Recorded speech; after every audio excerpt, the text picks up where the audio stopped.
พี่น้องเอ้ย พี่เด้อหดหนองหดน้ำก่อนพี่น้องเอ้ยเนาะคอยคำยำแรงปลูกผักทองมักทั่วทางเราไต่เอื่นว่ามักพี่น้องเอ้ยเนาะมีมักมักทั่วมักแตงปลูกหลายอย่างอยู่นี่มักแตงนี่แต่ก็ได้ปรุงกะคำจนมืดพี่น้องเอ้ยเนาะก็ห้องน้ำไปเบิ่งทั้งสองเบามิกเบาสายพี่เนาะกอ ซ้ำไม่นอกเห็ด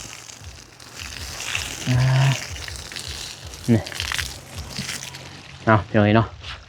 กราบทักทายสบายดีสวัสดีเด้อพ่อแม่พี่น้องมืดสุขสุขคนพี่เนาะกันยินดีต้อนรับเข้าสู่ซอกเบาหนุ่มคือเก่าคือเดิมพ่อแม่พี่น้องเนาะกับเบามิกนี่แหละนี่เบามิกคนรอสบายดีเด้อ ให้เพิ่นจับกล่องไปเนาะเพิ่นนอนนี้เมื่อก็เพื่อนมันรถซื้อไปมาคือเก่าเห็นเนาะมื้ออื่นน่าจะแล้วอยู่เนาะเพราะว่าก่อยังประมาณ4ก่อนพี่น้อง4แถวเนาะเบิ่งปั่นแม่นบ่เบิ่งซ้ำดินตัวนี้ได้บ่3ยันกลัวจัก4เพิ่นลองเบิ่งเนาะลองเบิ่งมื้ออื่นพี่น้องเอ้ยสูงเลยเนาะ60 เซนนั่นแหละ70บ่25บ่เนี่ยมาอันนี้ก็ปลูกนั่นพี่น้องเนาะตัวนี้ปลูกฟักเก็บต้นได้สิได้กินแล้วฟักก็ได้กำลังปงอยู่นี่ปลูกแล้วที่ก้าบัดวานไว้บ่ทันแล้วดอกเพื่อนสิได้กินก่อนเนี่ย30แล้วเพื่อนเป็นหน่อยเนาะบ่มีเงินมีคำมีอยู่ซ้ำซื้อกินเห็นเนาะบ่ได้มีเงินสิเฮ็ดเพื่อนจนแล้วดอก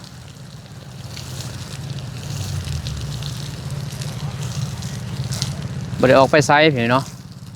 บ่าวนุ่งกะว่าสิแล้วนี่แหละห้องน้ำเลยจังว่าลุยงานไปซอยคนหนองทรายก็มีข่าวดีอยู่แต่ท่านเขาไปเห็นเนาะพ่อแม่เพิ่นยังหาเงินอยู่ตอนนี้เงินไปแม่เพิ่นไปขี่แคมป์นี่เนาะเลยบ่าวนุ่งก็บ่เห็นไผอยู่ภายหนองหานน่ะก็เมื่อ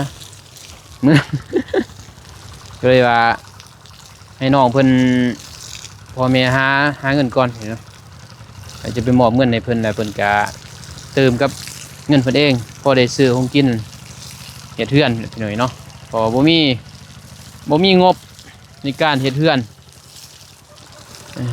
จ้างค่าสร้างเนี่ยบ่มีเงินบ่มีคนช่วยเหลือพี่เนาะน้องชายก็ได้แจ้งอยู่บ่บ่มีคนช่วยเหลือมีแต่พ่อดุลเมียไผทางฝั่งไทยพี่เนาะผู้เดียวเพิ่นก็บ่ไหวเด้แม่นบ่เพิ่นก็บ่าวนุ่งก็บอกเพิ่นว่าซอยซ้ำซอยได้บ่ให้ซอยเกินซอยเกินก็เป็นทุกข์เฮาเด้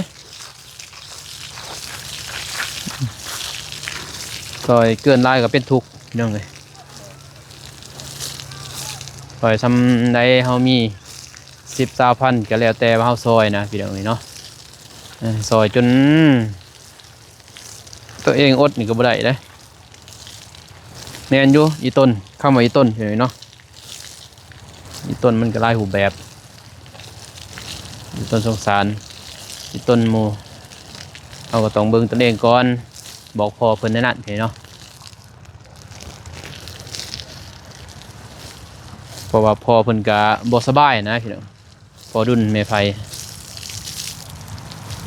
เพิ่นก็บ่สบาย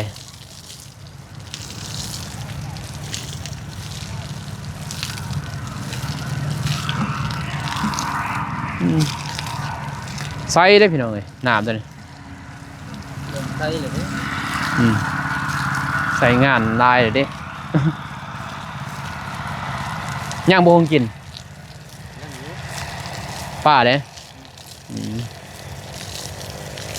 ก็มาเขาได้มื้ออื่นตอนเสาร์ยังอดบ่ได้9 โมงผลอายมา 8 โมง 9 โมงพี่น้องเอ้ยกินข้าวกินนะ บ่มีข้าวเหนียว โอ้ยข้าวเหนียวมีครบเลย มีข้าวเหนียวก็มาเพราะว่าพวกเห็นแต่มีข้าวเจ้าก็เลยบ่อันนั้น อดบ่ได้เด้อดจนฮอด9 โมงหิวเด้พี่น้องเอ้ยเมานุ่งข้าวเวียกได้ตอนเช้าตอนยังตอนเช้าสิข้าวเวียกโอ้ใส่ดีเลยดูเลยโอ้ใส่เลยได้นี่มามี ไว้แล้วมันลดฝุ่น หมดเลยนี่ฮะจนสิกินได้ได้อบาดนี่เนาะกินก็ได้ได้นี่เนาะฮะโอ้คักเว้ยน้ำแห้งพี่น้องเมยเว่าน้ำเมียดว่าเอารถไอ้40 เมตรเอารถไอ้บ่เป็นหยังใส่รถมัดมือโป้มรถมัดมือเพิ่นน่ะยินบ่มัดมือก็ได้เพิ่นน่ะโป้มปะรถมัดมือเพิ่นน่ะแห้งพี่น้องบ่าวน้องว่าเสียดอ่างสบายปลูกนั่นหมากใหม่เนาะปลูกหมากใหม่หมากตอกปลูกหมากใหม่เพื่อได้งามมาแล้วล็อกเลยยันไกลเขามาเกาะโอเคให้บอกมีคนเอาให้เสือเพิ่นเพียเนาะอยู่ได้ตีเสือเบาเตียง ได้แล้ว ฮะ อยากได้ อยากได้บ่ โดย เสือแต่ใส่เด้ ฮะ อ้ายใส่เด้ ใส่ก็ อืม ใส่ก็เอา ใส่เก้าบ่ โดย พอใส่เด้แต่นี่3 โตนะพี่น้องเนาะบ่าวนุ่ง เนาะ ก็เพิ่นว่าอยากได้เพิ่นว่าอยากได้เสือเบาเตียง อยากใส่พี่น้อยเนาะ เห็นแต่ด้นแหละอยากเกิดอยากได้ เนาะ เดี๋ยวบ่าวนุ่งสิให้เพิ่นตัวหนึงพี่เนาะเพราะว่านุ่งมี3 โตแล้วยังให้บ่ซ่าอีกตัวหนึงจะใส่จะบ่พุ่นน่ะ เสือเก่าเด้ โดย เพราะปีนี้แหล้วก็บ่เก่าดอกใส่แต่บ่าวนุ่งสิใส่ดุเลยพี่น้องเนาะเสือเบาเตียงจังได๋สิเอาให้เพิ่นอ้ายพอดียังน้อยหนึงพี่น้อยเนาะเอาดินลงไปพุ่นเอาหมดนี่พอดีงาม มื้ออื่นก็ได้เคลียร์ลงอีกแล้วดิน จัง เคลี ก่อย ร์ ได้ เคลียร์ก้อนอื่น อืม ผู้ใดมาพอดีงามเนี่ย อืม มาก่อเลยบัดนั้น เพราะมันอยากสูงเลยเด้ มีแต่เคลียร์ดินเขาก่อนพอก่อก็ได้หมื่น อืม มันจะเอาดินนี่เอาเขาแล้วเห็นเนาะ เนาะ แล้วจังมือมาหมื่นมาก่อขึ้นแล้วก็ป้าไว้สิเท่เห็นเนาะเท่คัดเนาะแน่นบ่ เท่คัดนี้บ่เท่บ่ได้เด้ต้องเท่ทั้งเทิงพี่น้องเพราะสิเท่เด้แล้วเฮาสิเท่ทับเนาะเท่ทับมันจะแข็ง โดย คันบอลบ่แข็งเด้สิเท่หมดเห็นเนาะแต่ว่าเฮาเท่บ่ได้บ่นุ่งสิเฮ็ดเป็นผ้าเอาโจมเอาเนาะ เป็นผ้าก็ได้ครับ ผ้านี่บ่แตกบ่ หืม แตกเด้ผ้า บ่แตก สำยางซื้อเนาะ อืม เพราะเฮาบ่ได้ใส่หยังในพี่น้องอยู่นี่บ่ได้ทมเด้บ่นุ่ง บ่ บ่ แตก ได้ทมเพราะว่าสิเฮ็ดมันขวดเพียงนั้นซื้อพี่น้อง อืม วัน คัน นี้ ว่า วันนี้ก็ห้องน้ำ บ่แม่นว่าเฮือนครัวอยู่นี่เลยบ่เป็นหยังดอกว่าซั่น บ่นี่มีแต่ไว้ป้ายซื้อนี่ อืม เป็นครัวอยู่หั่นนี่เนาะ บ่แตกดอก แล้วก็ตัวนี้นี่เห็นห้องน้ำบ่นี่พี่เนาะห้องน้ำเขาทั้งเฮือนมาแน่นะแล้วก็ห้องน้ำนอกจักบ่เฮ็ดซองห้องน้ เฮ็ดช่องวีเอา ำใส่ เอาเทแล้วมาตั้งเฮ็ดช่องวีเอา ซองวีหั่นแหละ วีทองนี่กับห้องนั้น ได้จะมารีดบัดน่ะ มันแล้วมาจอดมันนี่ก็รีดเลย เออ มาจอด รีดเอาบัด นั่นแล้วก็รีดหมด ตันอันนั้นเด้ อืม อันนั้นสิเทอันนี้จักสิได้พี่งงอัน ว่าเทคันเอ็นเลย บ่เฮาสิเทนะเททับเลยหั่นจะสิเอาหยังค้ำ มัน นะ มันยาก เออ อืม คันเฮาจ่อประตูหั่นคือแน่เนาะบ่ก่อน้ำลังเนาะมันสิบ่แน่นอีก มันบ่คือนั่นเด้ มันบ่ได้อีก บ่ได้เพียงเนาะไปพอดีค่ำเห็นไหมเบาสายเมื่อแล้ว เมื่อก่อน ไปหา มีนัดบ่ ผู้สาวจักมันโอ้ย มีนัด ใจบ่อยู่กับเนื้อกับโตนะพี่น้องเอ้ยน้องสายเพิ่นตัวนี้ สิหนึ่งเขาก่อน ตอนนี้กำลังมาแรงโอ้หมอดทางนั้นก็ว่าไปหมอด ท่านหมอนเนาะ ยังเลยค่ะไปหมอดทางนั้นนี่มื้อนี้น้องเพิ่นบ่ทันมาบ่ได้ก่อพี่น้องเพิ่นบ่ได้มากอมัน เบามีเพิ่นนอนนี่แหละบ่น้องอาชีน่ะบ่มีเงินสิซื้อเพิ่นเนาะปลูกมะม่วงมะนาวนี่แหละมะม่วงกับมะนาวเอาไว้ในหัวเสือของสิงไข่ปลูกไว้ใบหูดนึ่งข้าวบ่ กินข้าวก่อนแล้วจะอาบน้ำ ใส่โสดเพียงเลยอยู่คนเดียวเลย เฮ็ดกินดิคนเดียวแล้วบัด ไต่ไฟเต้เห็นบ่หุง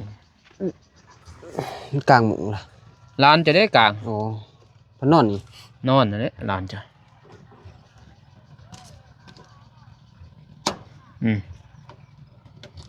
โอเคตัวนั้นไผ่ตัวนั้นได้ซุปอยู่ไส ใส่ ไผ่ตัวนั้น มี มี ด ด อ อก กจังครึบก็ได้ใส่แล้วหวด เด้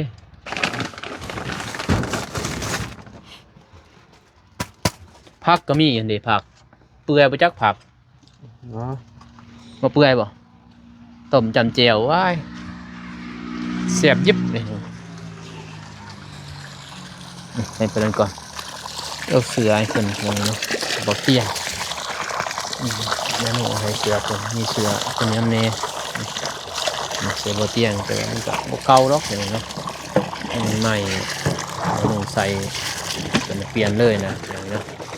3โตใส่นอกต้นเพิ่นนะแล้วตัวนี้เสือแม่พิมพ์นี่เนาะเป็นเฮ็ดให้เสือผูกบ่าวนุ่งนี่แหละเสือให้นอกอีกจ้ะมืดให้นอกมืดเลยเนาะนี่ให้เบาละใส่มากจังบ่สีแดง ฮะ สีแดงมากบ่ สีแดง แต่มันจะเก่าๆนิดนึงได้บ่เก่าไปได้แล้วเดี๋ยวดนใส่เปลี่ยนเลยได้ซ้ ขอบใจเด้ออ้าย ำเลยมากบ่สีแดง มักแล้วเขายังมักสีแดง บ่ มักใส่เสื้อ อาบ สี น้ำแล้วก็ใส่มืออื่น เลย เพราะว่าตัวนี้ของบ่เตียงเพิ่นให้เพิ่นให้ตอนนั้น2อันเพิ่นให้เพิ่นบ่น้องสิซื้ออันแหละน้ำเพิ่นแต่เพิ่นบ่ให้เพิ่นว่าพากให้ซื้อเพิ่นว่าบ่ให้ดอกบ่น้องว่าสิซื้อเอา2ชุดแม่นชุดหนึงแม่น2ชุดแต่เราให้2ชุดเราให้สั่งเอาชุดหนึง200,000เด้เราขาย เสื้อนี่บ่ 210,000พุ่นเด้210 220เออ210ก็ ฝากตัวแล้ว บ่เตียงมานี่ก็ได้เนาะกันเรามานี่เราบ่ได้มาแล้วพี่น้องเอ้ยเนาะเส้นทางจังมื้อใดแล้วที่10ป้ายพุ่นแหละ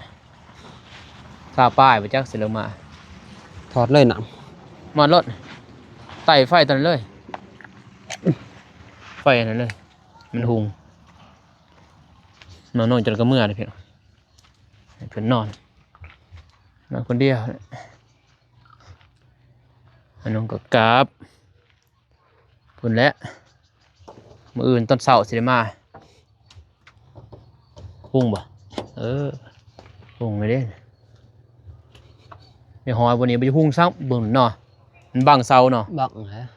หอยบนนี้ก็บ่นี่บนนี้ ได้แล้วจังนี้ บ่บังบ่เสา บ่นะ เฮ็ดหมดบ่ซั่นก็ มันก็แจงหมด ซื้อ2ดอกพี่น้อย2ดอกเบิ่งนั่นอีกแน่นี่แหละเฮ็ดให้มันห้องน้ำมันแล้วพี่น้อยเนาะเผาแล้วบ่น้องสิเอานั่นปอกมานั่นมาทาเฮ็ดบ่ทายมันยากไปทายยังบ่มีห้องน้ำเนาะ ไปพูดห้องน้ บ่มีบ่นั่นเนี่ยปกฮะเนี่ยปกบ่มีบ่ ำหาหมอ บ่นั่นปกบ่ให้ไม้หวดนี่นะ คือบ่เห็นนะ บ่มีบ่ เออ บ่ได้เอาเนี่ยพี่น้อง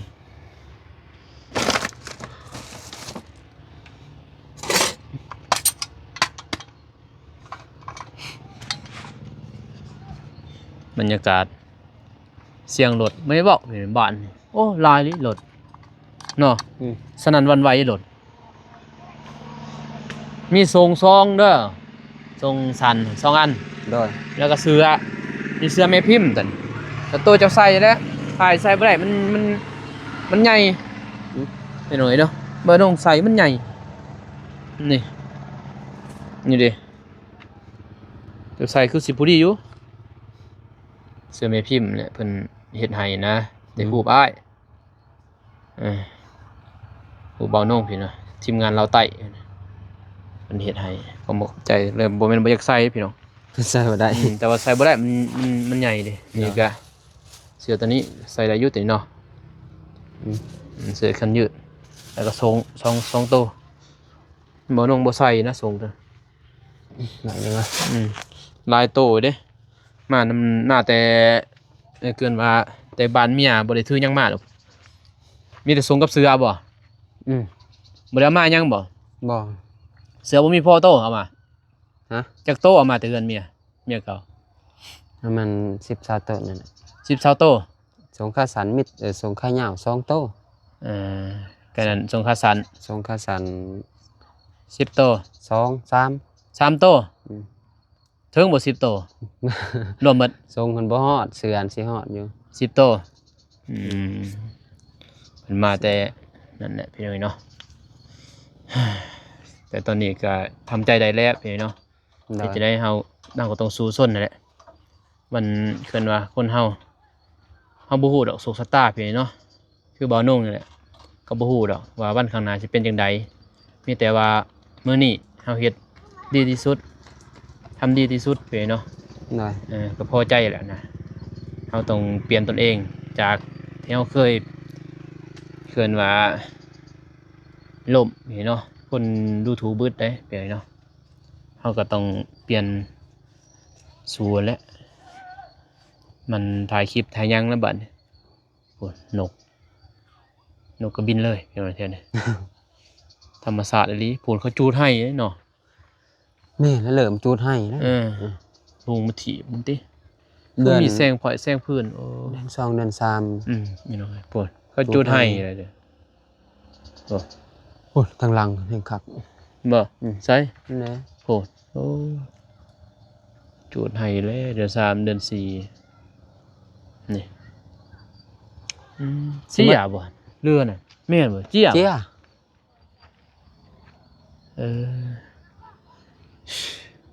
จังซั่นนะเด้อ ดอยนะ อาจสิกลับก่อน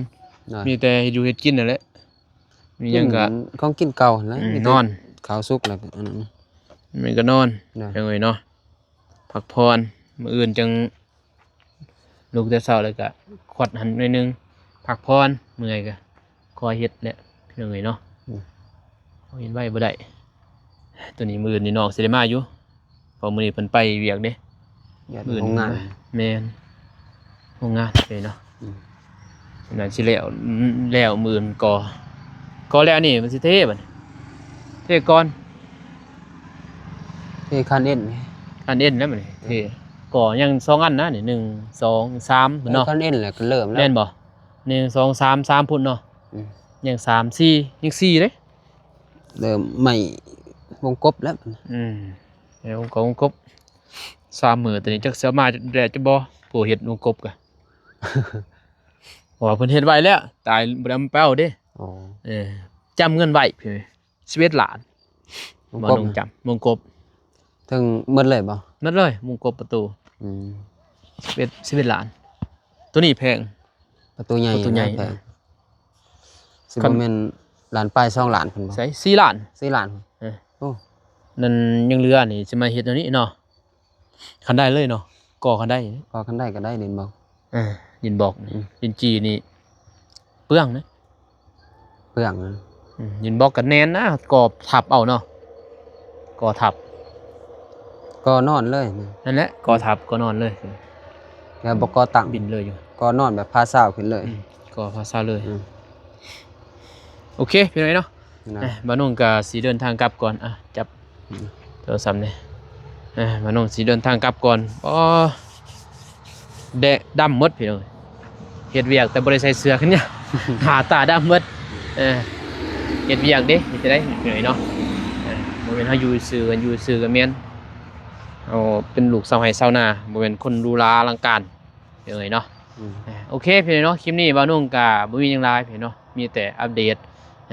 อยู่เฮือนยังอยู่เฮือนเด้อพี่น้องเด้อเนาะยังอยู่บ้านใหม่นี่แหละบ่ทัน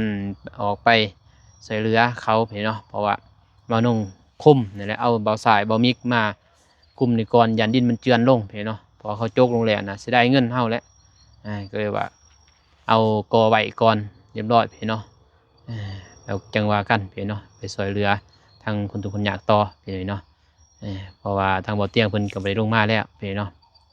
เพราะว่ายังเบิ่งก่อนแต่ตอนนี้เพิ่นอยู่เสียโปนถ้าเพิ่นสิลงมาเพิ่นก็ลงแปลเครื่องเอาของมาใหม่นั่นน่ะพี่เนาะเพราะเพิ่นแจกเครื่องหมดแล้วแถวเสียโปนเครื่อง40-50 โต40-50 สุดพี่น้องเนาะโอเคพี่น้องคลิปนี้บ่าวนุ่งก็ขอบใจ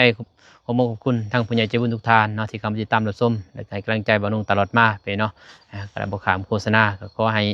FC ผู้ใหญ่จุ่มทุกท่านอยู่ดีมีแห้งเมื่อสุขสุขคนเด้อพี่น้องเด้อพอๆกันใหม่คลิปหน้าคลิปนี้ขอกล่าวคำว่าสบายดีพี่น้องไปบ๊ายบาย